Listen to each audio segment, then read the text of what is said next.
उसने एक देश भी अपना बॉर्डर भी क्रॉस करके यहाँ आई है तो वो किसी परेशानी से ही तो आई है। आ गया तो क्या हो गया?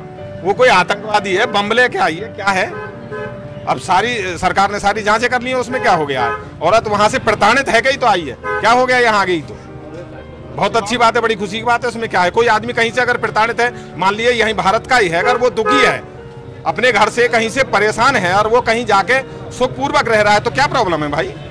लेकिन उनकी जो दूसरी शादी थी, उन्होंने तलाक नहीं दिया था। उनके पति कह रहे हैं कि हमें तलाक नहीं दिया था, पहले तलाक दें, पाकिस्तान आए, सारी फॉर्मेलिटी पूरी करें, उसके बाद फिर जाए तलाक। अब वो तो उसके वो कह रही है मैं तो नहीं रहना चाहती। वो औरत भी तो कुछ, उसकी भी तो अपने वो हैं जज्बात, अपने भी तो हैं उसकी कुछ भाई, उसके भी तो कुछ वो है क्या? हमें भी तो कुछ कह सकते हैं किसी से भाई। जैसे एक लड़की को या किसी लेडीज को जो अधिकार है वो एक पुरुष को भी अधिकार है। क्या मतलब है? कोई एक आदमी है तो वो तलाक नहीं देगा तो वो जा नहीं सकती है भाई? उसने परेशानी देखी है, कोई झेली है अपने साथ में, इसलिए तो वो आ रही है। क्या हो गया? आ गई। आई तो अवैध तरीके से है ना भारत, ऐसे तो कोई टेररिस्ट भी घुस सकता है यहाँ पर।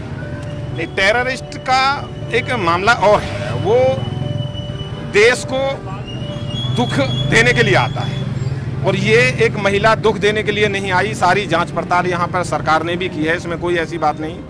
और टेररिस्ट का तो मामला बहुत अलग होता है, ये टेररिस्ट नहीं है, ये अपने घर परिवार से सभी से परेशान होकर के, और फिर उस अगर हम ज़्यादा, हालांकि इस विषय में बहुत ज़्यादा ना कह के छोटे शब्दों में कहता हूँ कि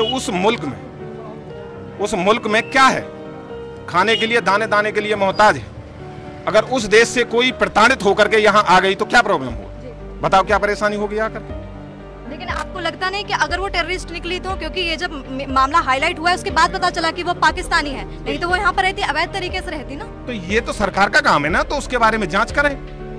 ये सरकार का काम है, उसके विषय में जांच करें कि भाई ये आतंकवादी है या अच्छे परिवार से है या कैसी है कैसी नहीं। ये तो गवर्नमेंट का काम रहा नहीं कि ये कैसी है, देश के प्रति कुछ नुकसान नहीं पहुंचा सकती है, ये काम गवर्नमेंट का है। आपको क्या लगता है कि ये सच्चे प्यार की कहानी है या कोई झूठा फरेब? बिल्कुल ठीक है, बहुत अच्छी बात है, मैं सहमत हूँ इस चीज से। आ गई तो ठीक है, कोई बात नहीं। अपने घर परिवार से प्रताड़ित होकर के ही तो आई है यहाँ पर, देश से भी परेशान होकर के आई है, क्या है वहाँ पर? और क्या लगता है आपको, अगर वो पाकिस्तान वापस चली जाती है तो क्या मतलब सही होगा? नहीं जी पाएगी, वहाँ जीने नहीं देंगे उसे, बिल्कुल गलत है, नहीं जाना चाहिए। ठीक, ऐसा कहा जा रहा है कि अगर पाकिस्तान चली गई तो वो शायद बच भी ना पाए। हाँ बिल्कुल नहीं बच पाएगी, गलत है, भेजना ही नहीं चाहिए। अगर कोई व्यक्ति, एक छोटा बच्चा होता है, हमने देखा छोटा बच्चा अगर माँ बाप उसे पीटते हैं और वो किसी के शरण में आ जाता है वहां से आकर के, तो उसे छोड़ देना चाहिए क्या उसके पास में पीटने के लिए? ये तो गलत है, नहीं, मानवता के खिलाफ है ये तो। अगर वो वहां से बचा कर आ भी गई इसी दुख और परेशानी में, तो फिर उसे छोड़ देना वहां के लिए कि फिर पिटो वहां पे मरो, ये तो गलत है, नहीं छोड़ना चाहिए। ठीक है, बिल्कुल। तो यहाँ पर हमने इनकी राय जानी, इनका कहना है कि बिल्कुल सही है, वो पाकिस्तान छोड़कर भारत आई है।